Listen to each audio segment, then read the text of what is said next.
Amen at amen. Lahat ng nakikinig, magsabi ng amen. Binigyan ko po ng pansin sa ating mga nagpag-aaral yung binang nakaraan, tatlong mahalagang bagay. At pupunta po ako dun sa importance of today's word. Yung kahalagahan ng salita ng Diyos para sa iyo sa araw na ito. Nagbigay po ako ng tatlong bagay na paalala at guidelines para po sa pagtanggap natin. Una sa lahat, binanggit ko po nung nakaraan, you need to hear a word from God. Kinakailangan makapakinig ka, makatanggap ka ng salita ng Diyos para sa buhay mo. A word from the Lord for you. Pangako ng Diyos para sa iyo. Para sa iyo mismo. No? Para sa iyo mismo. Para sa iyo. For your personal life. Kinakailangan makatanggap ka. Maaaring yung iba nakakatanggap sila sa araw-araw. Kung hindi ka nakakatanggap araw-araw, di mitiin mo. Lord, mag-usap po kayo sa akin. Maaaring every other day o kaya once a week. Mahalaga, meron kang word from the Lord for you na taglay mo, lalo na sa panahon ito. You need to hear a word from the Lord. Dapat makatanggap ka, makarinig ka, at mangusap si Lord sa iyo. Buklatin mo ang Bible mo, basahin mo ang salita ng Diyos, sapagkat through that, si Lord mangungusap sa iyo at magbibigay sa iyo ng word. Meron diyang salita ng Diyos na mabubuhay sa puso mo. At mapipil mo, ito pala yung iting sinasabi sa akin ni Lord na dapat kong panghawakan. Kaya nga, ano man ang kalagayan mo, kung nanghihirap ka, ay magbasa ka ng salita ng Diyos at angkinin mo yung mga pangako ng Diyos tungkol sa kasaganaan. Kung ikaw ay may sakit, basahin mo yung salita ng Diyos, angkinin mo yung salita ng Diyos na nagsasabi tungkol sa kagalingan. Katulad ng 1 Peter 2:24, that by His stripes, you were healed. Ang sabi ng banal na kasulatan. At kung ikaw ay hirap na hirap sa buhay mo, angkinin mo yung mga salita ng Diyos na sabi sa Philippians, but my God shall supply all your needs according to His riches in glory by Christ Jesus. Marami po mga kapatid. Ang salita ng Diyos ay puno ng mahigit mga more than 5,000 promises for each one of us. Kaya lang, dumarating yan sa iba't ibang sitwasyon ng buhay natin. Depende sa sitwasyon mo, ipapadala sa iyo ni Lord ang word na yun. Kaya nga mahalaga, meron ang word from the Lord. Pangalawa, you need to hold on to the word of God for you. Dapat panghawakan mo yung word na yun ni Lord para sa iyo. Maaaring minsan yung word ni Lord sa'yo, dumating, sabi mo, ay, inaangkin ko ito, pero biglang umaatake ang kaaway, sinisira niya, pinagdududa ka, pinag-aalinlangan ka, sasabihin niya, hindi pa totoo, na nga, ikaw ay nag-aangkin, magaling ka na, hindi ka pa magaling. Tingnan mo, nararamdaman mo, tingnan mo ang katawan mo, tingnan mo, marami pang masasakit sa katawan mo, hindi ka pa magaling. Ganyan ang kaaway.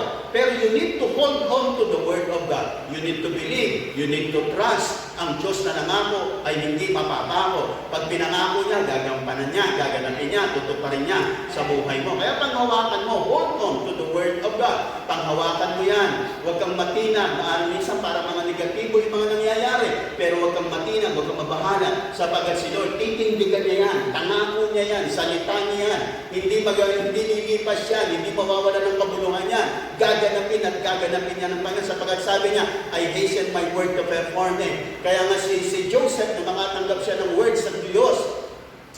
At through a dream, sa magitan ng isang panaginip na siya ay atataas ng Diyos o promote ng Diyos, ay nang umatanggap na yon. Pag umatanggap na yun, paglipas ng ilang panahon, ang dami niyang dinaanan, nainggit sa kanyang mga kapatid niya, gusto siyang patayin, ibinenta siya para mapalayo siya. Pagdating niya sa Egypt, nakulong siya, napagbintangan ng rape siya ron. Pero kung ano-anong dinaanan ni Joseph. Pero mga kapatid, parang paliwas yun doon sa salita ni Lord sa kanya. Parang hindi totoo. Si Lord nangako sa akin po, promote na ako. Bakit ganito mga nangyayari sa buhay ko? But Joseph hold on to the promises of God. Si Joseph nang hawakan sa pangako at sa word ng Lord sa kanya through a dream. Na siya itataas ng Diyos at sa kalaun-launan naganap po itong pangako at itong sinabi ng Panginoon kay Joseph. Ganun din po sa bawat isa sa ating mga kapatid.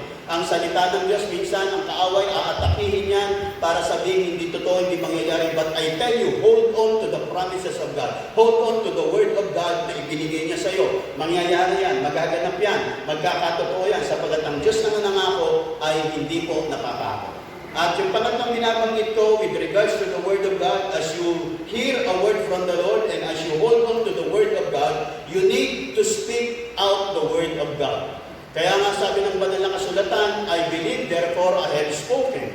Ang salita, ang pananampalataya ko mga kapatid, binibigkas, sinasabi. Kaya nga yung mga pangako ng Diyos, salita ng Diyos na tinanggap natin, tinanggap mo, sabihin mo araw-araw, Lord, thank you that I am healed. Lord, thank you that I am blessed. Lord, thank you that I am prosperous. Lord, thank you. Pagka nakakabalita tayo ng maraming mga pangit na balita, dapat natin malaman, that is not your bread. That is not for you. That is not what God promised you. Amen ba?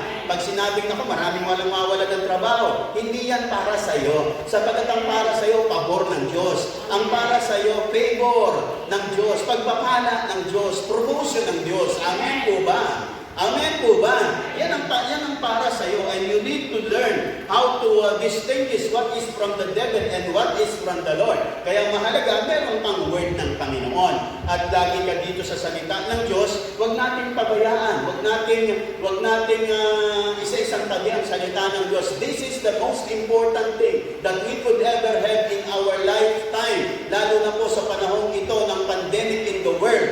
Ito po ang pinakamatibay na sandigan natin lahat. Walang iba kundi ang salita ng Panginoon. Kaya dito tayo mag-dwell, dito tayo manghawakan sapagkat itong buhay natin, itong palakasan natin, itong tagumpay natin, nang gagaling dito sa salita at sa mga pangako ng Panginoon.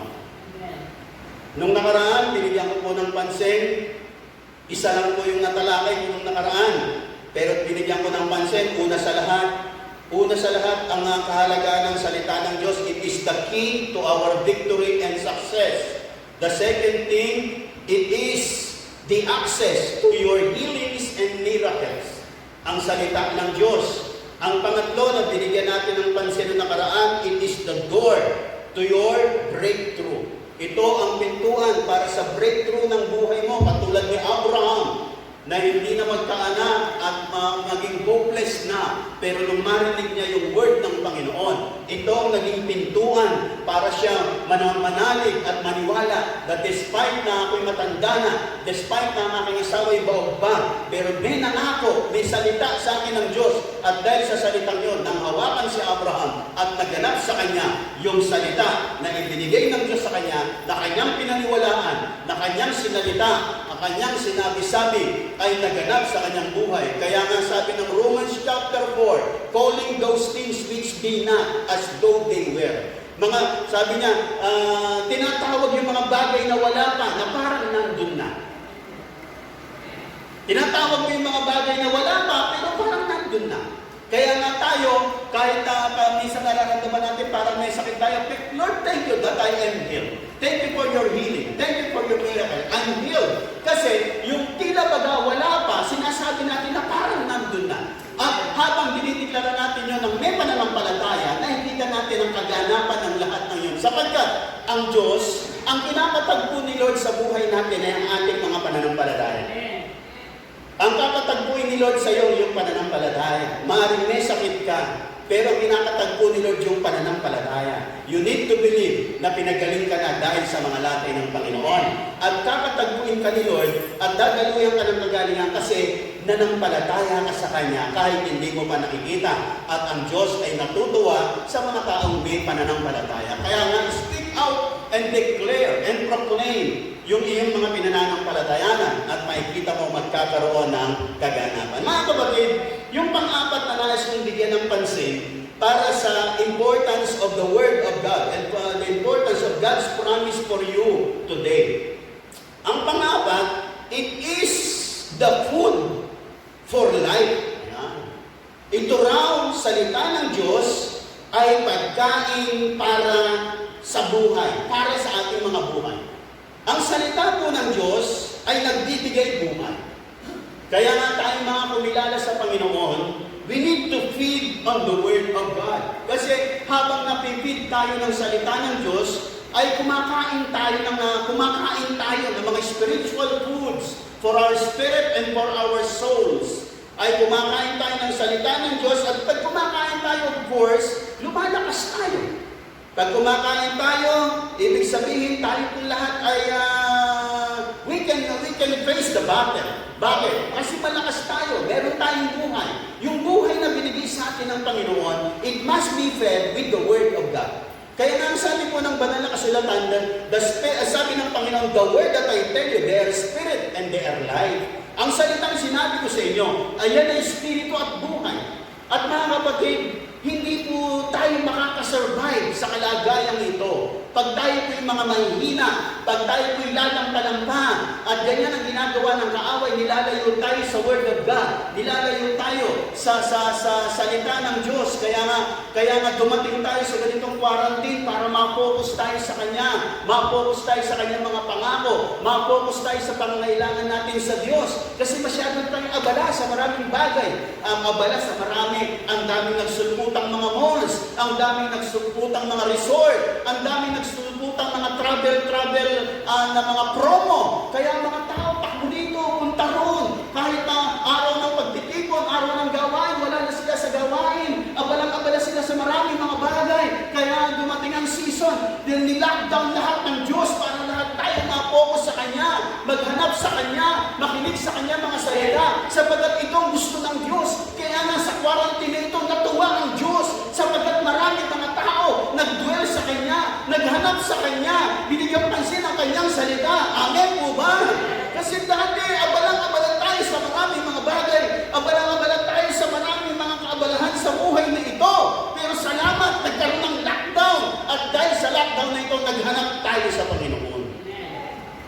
Pero mga kapatid, hindi po natatapos. Pag natapos ang lockdown, ibig sabihin, tapos na naman tayo. Balik na naman tayo sa dati. No! Ang gusto ni Lord, yung pinasimulan mo ngayon, during the quarantine, that you have come closer to God, ipagpatuloy mo. Amen po ba? Amen po ba? Kaya nga sabi po ni Doc Willie Ong, na ito pong GCQ, dapat mas maging maingat tayo. Kasi pag hindi naging maingat, dito darating ang second wave. Kaya nga hindi ibig sabihin GCQ na, maluwag na, pwede na tayong lumabas, ay sarap na, pwede na uling mag-mall, pwede na pumunta sa mga ganitong mga bukas na establishments. Pero mga kapatid, dapat tayo daw maging maingat sa panahon ng GCQ. Kasi ito yung panahon makakasalamuhan na natin ng maraming tao. Ito yung panahon na maglalabasan ng maraming tao. Ito yung panahon na hindi natin alam. Yung mga nakakasalamuhan natin, baka pag uwi natin, may dala na tayong virus. Mga kapatid, kaya ako sinasabi ito, ang sinasabi ko ay ang isang matinding pangangailangan na kinakailangan natin ng Panginoon. Hindi ibig sabihin lumuluwag na ang ating mga buhay. Hindi ibig sabihin bumubukas na. Hindi na natin kinakailangan ng Panginoon. No! We continue to dwell on God, to get closer to God sa mga panahong ito. At hindi ibig sabihin parang gumanda na ang buhay. Kung balik na naman tayo sa lumang buhay natin. No! Dapat ipagpatuloy na natin itong sinimulan natin during the quarantine, during the lockdown, na tayong lahat ay dumulog, lumapit, at kumapit sa Diyos. Ipagpatuloy na natin ito. Amen po ba? Hindi natin alam ang season, mga kapatid. Sabi nga ng isang nagsabing propeta na meron pang another pandemic that is greater than COVID-19, mga kapatid. Mga kapatid, si Lord ang kinakailangan natin panghawakan sapagkat siya mag-preserve sa atin. Siya mag-iingat sa atin yung mga salita niya, ang magbibigay sa atin ng lakas para mabuhay. Mabuhay ng maganda, mabuhay ng matagumpay, mabuhay ng malusog. Amen po ba? Mabuhay na hindi po na tayo po ay COVID-free, na tayo po ay protected, tayo po ay pinreserve ng Panginoon, and this is through the Word of God. Madali po tayong panghihinaan, mga kapatid, kapag wala tayong salita ng Diyos. Kasi ang lahat ng bagay sa mundo nito nauubos. Maaaring iba, during the lockdown, marami pa silang pera. Pero darating yung time, mauubos din yan. Maaaring iba, meron silang pampagamot. Pero darating yung time. Kahit may pampagamot ka, wala namang gamot sa iyong sakit karamdaman. Kinakailangan mo si Lord. Kaya pinapakita ni Lord, ako ito, ako ang buhay nyo. Ang salita ko magbibigay sa inyo ng lakas. Dito kayo sa aking salita. Itong panghawakan nyo. Dito kayo manangan. Mga kapatid, this is the Word of God. Ang Ang buhay po natin, walang kabuhay-buhay pag walang salita ng Diyos. Ang ganap na buhay ay dumarating sa atin, lumalakas tayo, na-strengthen, nagiging victorious, nagiging makapangyarihan, nagiging matagumpay sa buhay nito. It is all because of the Word of God that we have received from God. Kaya nga, you need to receive a word from God. You need to receive the promise of God for you. At yun ang panghawakan mo, yun ang ideklara mo, yun ang pagtiwalaan mo, yung salitang iyon ng Panginoon. And I tell you, lalampas ka. I tell you, makakarating ka. I tell you, makikita mo yung magandang araw ng bukas na inilalaan ng Panginoon sa iyo. Kasi nag-dwell ka sa salita ng Diyos, tinanggap mo ang pangako ng Diyos, tinanggap mo ang salita ng Diyos na nag-angat sa iyo, at nagpalakas sa iyo, at nag-ingat sa iyo. Kaya nakarating ka sa isang matagumpay na mga season ng buhay mo. Nakikinig po ba kayong lahat? Kaya nga sabi ng banal na kasulatan, sabi ng Panginoon kay Satan, man shall not live by bread alone, but by every word that proceeded out of the mouth of God.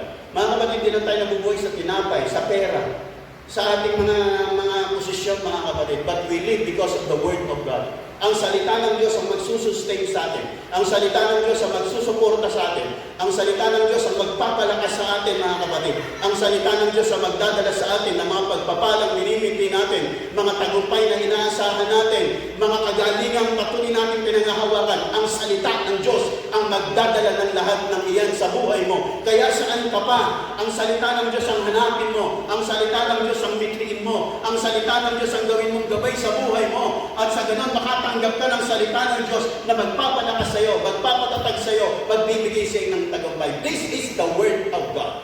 At ang Word, this is the food for life. Ito ang salita ng buhay. Kaya nga 1 Peter chapter 2, sabi, ang salita ng Diyos ay tulad ng gatas. Ang sabi ng Matthew 4:4, ang salita ng Diyos ay tulad ng tinapay. Ang sabi ng Hebrews, ang salita ng Diyos ay tulad ng karne.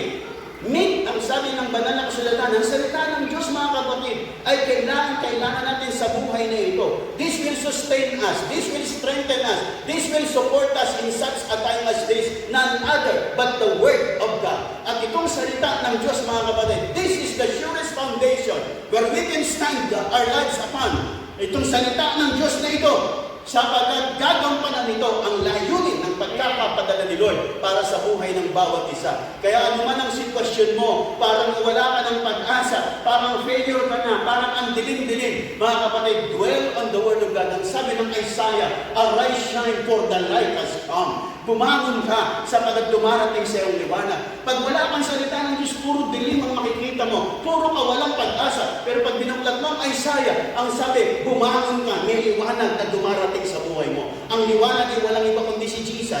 Ang liwanag ay walang iba kundi ang salita ng Diyos. Pag meron kang salita ng Diyos, yung dilim lumiliwanag. Amen po ba? Pag meron kang salita ng Diyos, kahit ang tingin mo gabi, pero makikita mo may bukang liwayway. Bakit? It is because of the Word of God. It is because of the promises of God that He has sent upon your life. At itong salita ng Diyos, babaguhin ang sitwasyon mo. Kung nasa ilalim ka, iaangat ka niya. Amen po ba? Kung para bang walang-wala ka, magkakaroon ka. Amen po ba?